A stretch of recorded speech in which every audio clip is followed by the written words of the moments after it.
Let us know the 4 semi-finalists for the World Cup. Well, I would pick, if there was no pools, I think the 4 that should be in the finals. Of course, India, Australia, England, and South Africa, I think. Yeah, but since there are pools. But now, since there are pools, you've got to go India, Australia, England, and the Kiwis. All right. So The you heard Kiwis it. are my dark horse. Well, India-Pakistan match, I believe it is going to happen. And if it happens, who's going to win that match? Which is going to happen in Colombo and not in India. It's like saying which one's your favourite son. They're hard to pick because they're two great sides. They are purely, let's get the politics out of it. I'm purely thinking cricket. Like if you look at both teams lined up, you'd have to say on paper India is stronger, purely from a cricket point of view. But when the passion spills over, when the history spills over, when that opportunity for those two great teams to play against each other, it's exciting. And I really hope it happens. I really hope they get the opportunity. It's going to be super exciting. And that's when the world watches. Entertainment that had India-Pakistan games is slowly dropped because of the fact that India has consistently won more matches in the last few games. Do you think that pressure is still there of having an India-Pakistan game? Definitely, and that puts pressure on Pakistan, doesn't it? And that's where, as a Pakistan team, and I've watched a lot of games and I've played a lot against Pakistan, they've got a great side. Like they can definitely beat any team around the world. I think their issue is the consistency. If they get the consistency right, because man for man, they can beat any team on any given day. So it just comes down to that mindset. But look, it's any chance that those two great sides get to play against each other. It's super exciting. Let's look at some of the other contenders. We'll look at 3 in this block: Pakistan, Australia, South Africa. I think Pakistan are the luckiest of the 3. They're talking about everything other than actually playing the tournament. But if you look at the way things are structured, they're playing all their games in Sri Lanka. There's a perception, we'll wait and see if that is valid. There's a perception that you'll get slow turners in Sri Lanka. That's how it's always been. But pitches are controlled by the ICC, so we'll wait and see what happens.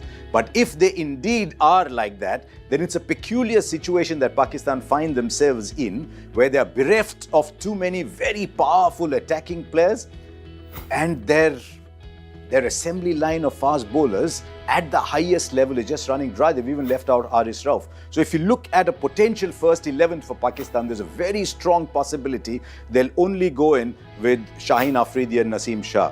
The return of Naseem Shah is a big positive, but the intermittent form of Shaheen Afridi will be a worry for them.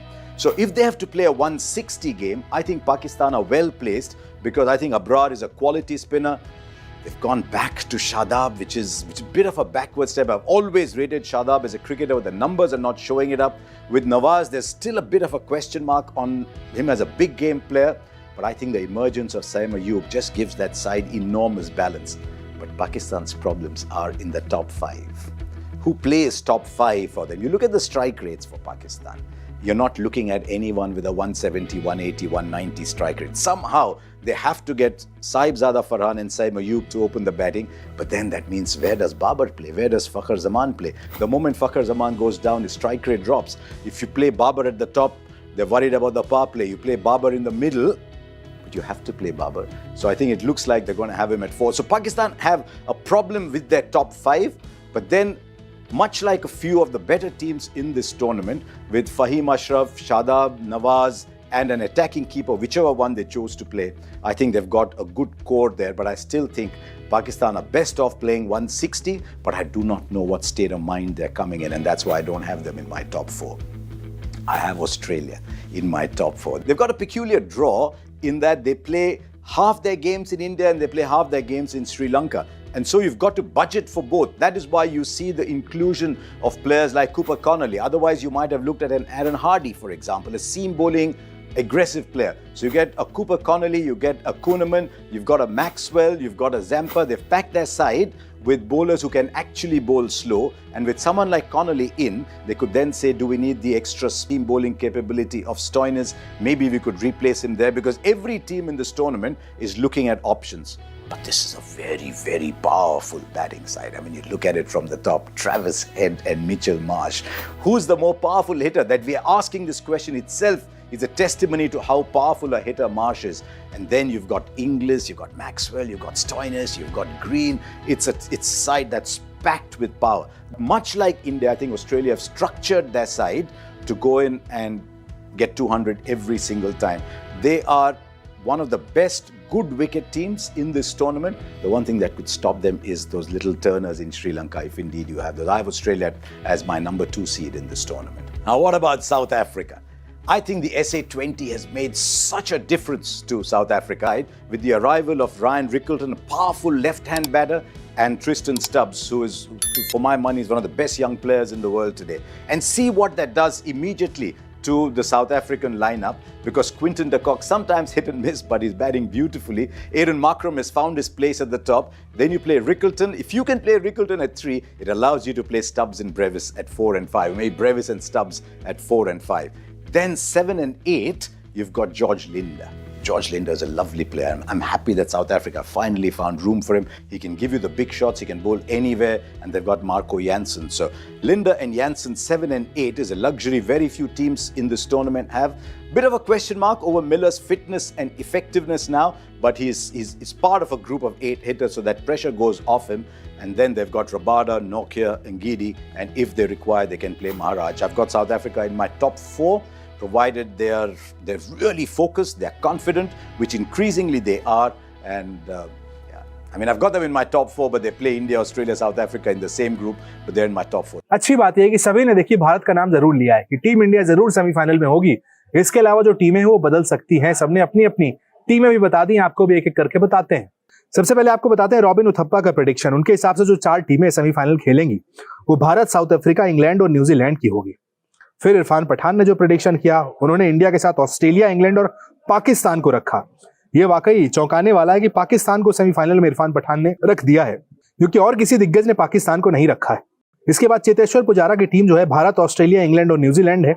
इन्होंने New Zealand को सामने रखा है। और इनसे ही मिलती जुलती team Anil Kumble ने भी चुनी है। उन्होंने भी भारत, ऑस्ट्रेलिया, इंग्लैंड और न्यूजीलैंड को रखा है। और आकाश चोपड़ा ने भी भारत, ऑस्ट्रेलिया, इंग्लैंड और न्यूजीलैंड को रखा है। यानी 3 एक्सपर्ट्स ने यहाँ पर सेम टीम चुनी है। फिर आते हैं मोहम्मद कैफ, जिन्होंने भारत, साउथ अफ्रीका, न्यूजीलैंड और इंग्लैंड को रखा है। यहां पर आपको साउथ अफ्रीका देखने को मिलेंगे। फिर सुरेश रैना ने श्रीलंका को रखा है। वो काफी एक अनप्रेडिक्टेबल था। उन्होंने भारत, साउथ अफ्रीका, न्यूजीलैंड और श्रीलंका को रख दिया है।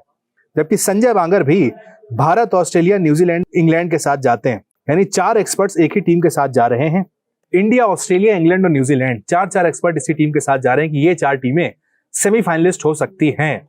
इरफान पठान ने पाकिस्तान का नाम लिया, चौंकाने वाला है। पाकिस्तान का प्रदर्शन वैसे भी कुछ खास देखने को नहीं मिला है हाल के दिनों में। हाँ, ऑस्ट्रेलिया को पहले T20 में उन्होंने जरूर हराया। ऑस्ट्रेलिया की टीम जरूर अगले मैच में वापसी करेगी, हो सकता है वो मैच अच्छा खेला पाकिस्तान, तारीफ भी करनी पड़ेगी। लेकिन क्या पाकिस्तान की टीम सेमीफाइनल खेलेगी?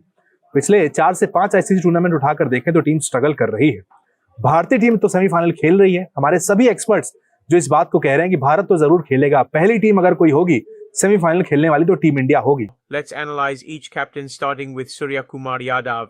I have analyzed each ODI and T20 World Cup starting from 1983, and I do not see any World Cup winning captain with numbers like Surya Kumar Yadav. I will keep chances of India winning this cup as really low this year, as one important number is missing in his set of numbers, which is required.